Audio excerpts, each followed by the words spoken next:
novelist, short story writer, and poet. And Blood Clay was my latest novel, and I'd like to read a little selection from it. The book is set in fictional Salt County, North Carolina, and centers on the life of Tracy Gaines, a woman from up north who has moved south for a new life and throws herself into this new community, but when she witnesses a community tragedy, finds that she's now on the outside, looking in. And so in this chapter, partway through, she has a confrontation with one of the other major characters, Artis, who is her neighbor and whom she has identified as being the source of the tragedy. And I won't say a whole lot more. And so she's going to have a little encounter with him.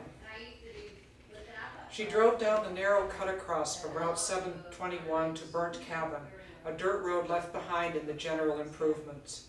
Tracy took it sometimes for the joy of watching dust boil up behind her car. That morning she'd gone to Shawton and helped Dave paint the walls of his kitchen, a cheerful yellow over the dull green. They'd laughed over spilled paint and bad puns. She felt good, if a little raw, from scrubbing off the spatter, sore in the shoulders and calves, energized. A brown Chevy truck with a Mexican flag in the camper window was parked on the outside of the curb, its rear end cocked sideways. Tracy slowed. By the time she saw the red truck parked just beyond, it was too late to turn around. The men were facing away from the road, thank God, artists and two Latino laborers cutting flowers from the tops of the tobacco plants. She was just even with the camper when Artis turned. She was watching him more than the road and had to yank the car away from the muddy ditch on the side next to the field. Smile, damn you. As though he'd heard and refused, Artis scowled and kicked at a rock in the road. It flew over the ditch and thumped into her fender. Tracy shoved the shifter into park and turned off the car, leaving the door open and the car blocking the road. She found where the rock had hit, spit on her fingers and rubbed at it. Under the dust, the paint was marked. "What do you think you're doing?" She leaped across the water in the ditch. Did nothing ever drain here, and her paint-spotted shoes sank as she walked across the tilled ground. Artis hung his head and his mouth tightened in chagrin. She heard him say something to the men in soft Spanish. They trudged away up the field, and Artis pulled up his cap and wiped his arm across his brow. "I didn't mean that. It was a heck of a kick to not mean it. I just got the other side repainted." Artis held his hands out, palms up. "Sorry, I'm really sorry. I don't know why I did that, really." Tracy snorted.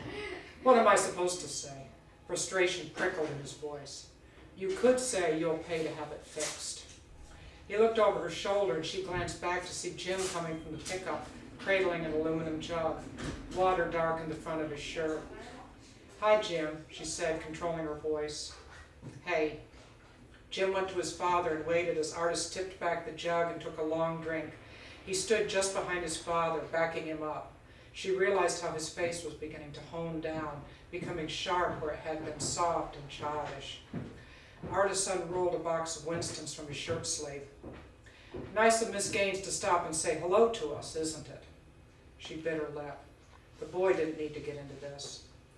"You're helping in the field?" He bent his head. "Saturday, I don't believe he's truant." Artis tossed the match and blew out a long whistle of smoke. "I didn't mean. Yet, come auction time, might be he'll have a flu bug." Tracy tried to remember if he had smoked before. Standing in the sun outside the post office, the dogs panting in the truck, she smiled gamely to show she wasn't baffled by how his tone shifted back and forth from contrition to mockery to gaiety. "I understand that happens when the tobacco's ready. It was deer season that emptied the schools where I came from." "Ohio." "Yes. Bit different up there." Tracy barely heard. He mentioned Ohio, remembered, made that gesture. She kept going. "Things are different, yes." He looked closely at her, his eyes squinted against the sun. He motioned to Jim to follow the laborers up the field, take them water. "I'm sorry that misunderstandings have come between us when we should be neighbors." There, it was out, and she heard the echo in her words. Neighbors, his voice slapping at her. "Let's just be neighbors." Artist stood with one arm across his chest, the other set against it, and the cigarette smoldering at chin level.